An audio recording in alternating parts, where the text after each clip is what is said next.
ये जो चुनाव है वो महाराष्ट्र प्रेमी वर्सेस महाराष्ट्र द्रोही ये लड़ाई है। पिछले 2 साल में आपने देखा होगा तो एकनाथ शिंदे ने और बीजेपी ने महाराष्ट्र को जो लूटा है वो लूट रोकने के लिए लड़ रहे हैं। फिर एक बार जनादेश हम प्राप्त करेंगे, महायुति की सरकार फिर एक बार महाराष्ट्र में आएंगी।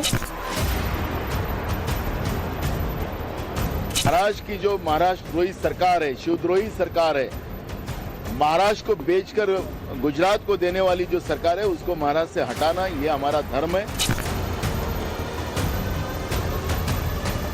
हमें कोई चैलेंज नहीं लगता है। महायुति ने जिस तरीके से सभी लोगों को विश्वास में लेकर फैसले किए हैं, कुछ सेटिस्फैक्शन, तीनों पार्टनर मिलकर बेहतरीन कामयाबी लाएंगे। शाब्दिक प्रहार और पलटवार के बीच जब महाराष्ट्र की सियासी बिसात पर ढाई चाल चली जा रही, जब महायुति को सत्ताहीन करने के लिए महाविकास आघाड़ी चक्रव्यूह बना रहा है, लोकसभा चुनाव में अप्रत्याशित जीत हासिल करने के बाद जब इंडी गठबंधन के नेता आत्मविश्वास के अति पर हैं, तब नेपथ्य में रहकर सियासी समीकरण बदलने के लिए विख्यात संघ ने प्लान महाराष्ट्र पर काम करना शुरू किया। वे स्वयंसेवक जो अंडरकवर रहकर भगवा पार्टी के लिए जमीन तैयार करने के लिए जाने जाते हैं, वो अचानक सक्रिय हो चुके हैं।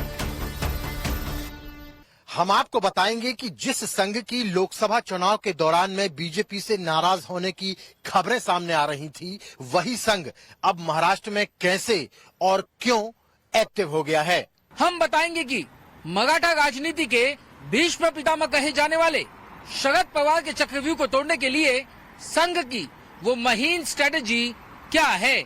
हम आपको ये विस्तार से बताएंगे कि कोंकण से लेकर मराठावाड़ा और विदर्भ तक संघ कैसे भारतीय जनता पार्टी के पक्ष में माहौल तैयार करने में जुटा हुआ है। अपनी विचारधाराओं से हिंदुस्तान के करोड़ों लोगों को प्रभावित करने वाले राष्ट्रीय स्वयंसेवक संघ महाराष्ट्र की सत्ता में भारतीय जनता पार्टी की सशक्त वापसी के लिए 4 स्तर पर काम कर रहा है। मसलन स्वयंसेवक छोटे समूह में एक्टिव हैं, माइक्रो लेवल पर कास्ट मैनेजमेंट, बौद्धिक विमर्श को विस्तार दे रहे हैं और बीजेपी को विजय मंत्र दे रहे हैं। दरअसल हरियाणा चुनाव में ही संघ ने इसका सफल प्रयोग किया था और ये प्रयोग हरियाणा में रंग लाया। भारतीय जनता पार्टी के लिए, भगवा पार्टी के लिए संघ हरियाणा में उतरा। अपने तमाम सहयोगियों के साथ में उसने ड्राइंग रूम मीटिंग की के कॉन्सेप्ट को बनाया और उसको आगे बढ़ाया, जिससे कि बीजेपी की जो नीतियां हैं उसको निचले स्तर तक पहुंचाया जाए। और संघ की ये कार्य योजना रंग भी लाई। आपने देखा कि 10 साल की एंटी इनकम्बेंसी के बाद भी भारतीय जनता पार्टी हरियाणा में प्रचंड बहुमत के साथ सत्ता में वापसी कर गई। रिपोर्ट्स की माने तो संघ के स्वयंसेवकों की टोली ने पूरे हरियाणा में 1.25 लाख से भी ज्यादा छोटी छोटी बैठकें की। इन टोलियों के जरिए ही हरियाणा के गैर जाट मतदाताओं को ये समझाने की कोशिश की गई कि कैसे भूपेंद्र हुड्डा के नेतृत्व वाली सरकार की नीतियां जाट समुदाय केंद्रित होती हैं। स्वयंसेवकों ने लोगों को बताया कि क्यों हरियाणा में बीजेपी की सरकार जरूरी है। संघ ने अलग अलग मुद्दों को उजागर कर हरियाणा में जनमत का आकार देने में भी अहम भूमिका निभाई।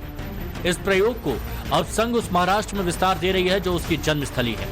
इसके लिए संघ ने सह कार्यवाह अतुल लिमय को जिम्मेदारी दी।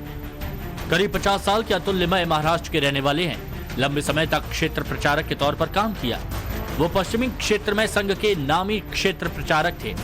इसी साल मार्च में उन्हें सह कार्यवाह बनाया गया।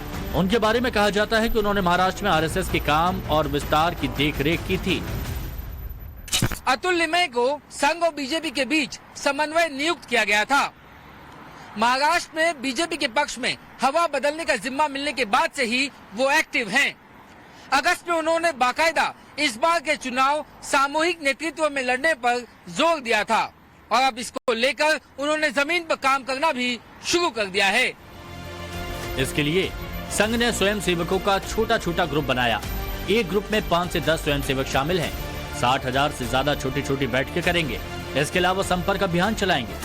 ये बैठक सभी विधानसभा क्षेत्रों में आयोजित की जाएगी, खासकर उन क्षेत्रों में जहां बीजेपी कमजोर है। इस बैठक में अलग अलग वर्ग और समाज के लोगों से संवाद किया जाएगा। बैठक में ये स्वयंसेवक लोगों को बताएंगे कि महाराष्ट्र के लिए बीजेपी और महायुति की सरकार क्यों जरूरी है। लोकसभा चुनाव में भारतीय जनता पार्टी के हिंदुत्व की काट में इंडिया गठबंधन ने जाति को सबसे बड़ा हथियार बनाया और लोकसभा चुनाव में इसका असर भी देखने को मिला। भारतीय जनता पार्टी की सीटें कम हो गईं। अब संघ इसी कमी को दूर करने के लिए माइक्रो लेवल पर कास्ट मैनेजमेंट कर रहा है। महाराष्ट्र में ओबीसी से लेकर अपर कास्ट और मराठा को साधने की पूरी कोशिश संघ के द्वारा की जा रही है। एक रिपोर्ट के मुताबिक महाराष्ट्र की आबादी में ओबीसी की तादाद करीब 34% है।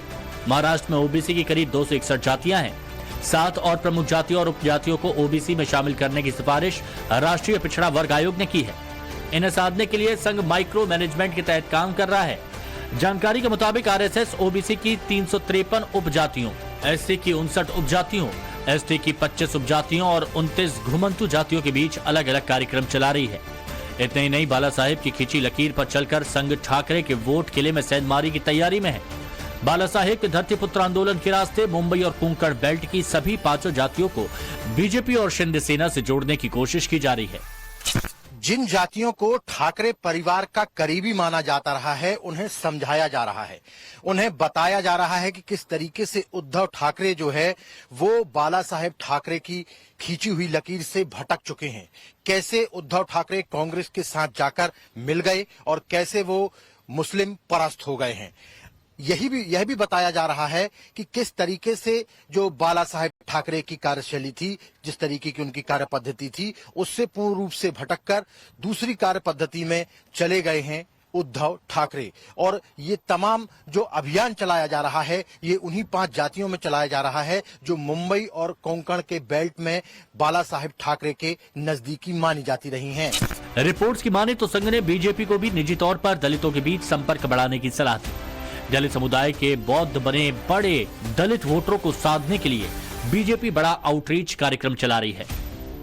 केंद्रीय मंत्री किरण रिजिजू ने अब तक करीब 200 सभाएं बौद्धों के बीच की हैं।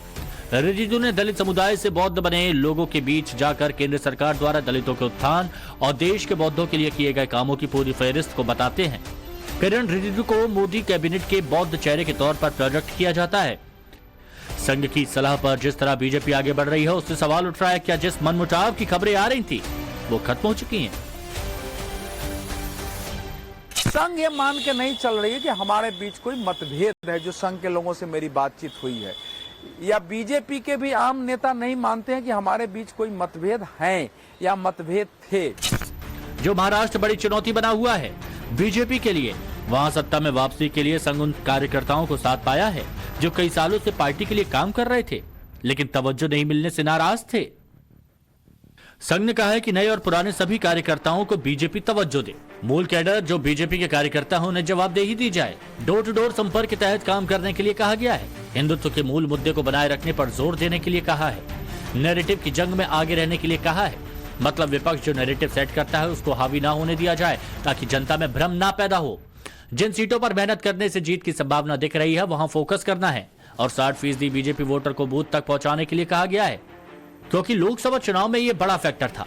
रिपोर्ट बताती है कि पिछले चुनाव में बीजेपी के वोटर घर से नहीं निकले।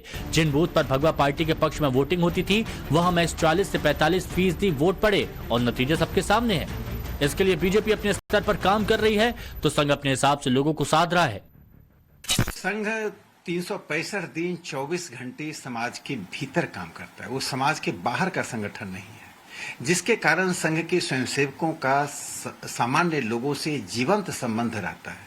ऐसी परिस्थिति में चुनाव के समय में संघ के स्वयंसेवकों की विश्वसनीयता, उनकी सक्रियता और समाज के प्रति सरोकार, यह तीनों ही का लाभ जो राष्ट्रवादी पार्टी है, जो राष्ट्रवादी उम्मीदवार होते हैं, उनको मिलता है। संघ वही कर रहा है जो नेपथ्य में रहकर वो करता रहा है बीजेपी के लिए। हरियाणा में हैट्रिक के बाद भगवा पार्टी की उम्मीदें बढ़ गई हैं, मगर विपक्ष का दावा है कि किसी भी कीमत पर सत्ता में बीजेपी की वापसी नहीं होगी। महाराष्ट्र की जमीन एक अलग तरह की है। महाराष्ट्र की जनता का विचार एक अलग तरह का है। ये छत्रपति शिवाजी महाराज, शाहू महाराज, बाबा साहब अम्बेडकर और ऐसे महापुरुषों का राज है। उनकी विचारधारा यहाँ पर चलती है। उनकी विचारधारा को मानने वाले लोग महाराष्ट्र में रहते हैं। तो मुझे नहीं लगता है कि आरएसएस अपने मंसूबे में पूरा होगी। ऐसे ही दावों पर संघ हरियाणा में सीक्रेट स्ट्राइक कर चुका है। अब जिस महाराष्ट्र में उसका मुख्यालय है वहां पर चुनाव हो रहा है। स्वयंसेवक जब हवा का रुख बदलने में लग चुके हैं तो इसका कितना असर हो सकता है वो भी समझिए। भारतीय जनता पार्टी पर निर्भर करेगा कि वो संघ से कितना सहयोग ले लेती है। अगर संघ महाराष्ट्र में ठीक से संघ के पूरे संगठन, उनके समर्थक, अलग अलग जो संस्थान संघ के स्वयंसेवक चला रहे, हजारों संस्थान संघ के स्वयंसेवक चलाते हैं, अलग अलग पत्रिकाएं निकालते हैं, वो संघ से सीधे जुड़े नहीं होते हैं, लेकिन वो सब संघ के ही लोग होते हैं अलग अलग। तो अगर होगा तो परिणाम पलट सकता है। जाहिर है कि महाराष्ट्र में इस बार बीजेपी के लिए चुनौती बड़ी है, क्योंकि लोकसभा चुनाव के वोट के हिसाब से फिलहाल बीजेपी पिछड़ी हुई है। लेकिन संघ ने जिस तरह हारे हुए हरियाणा में बाजी पलट दी, इस बार अपने 4 पॉइंट स्ट्रेटजी के तहत वही महाराष्ट्र में दोहराने की कोशिश में जुट गई है। हिमांशु तिवारी के साथ bureau report, times now Bharat.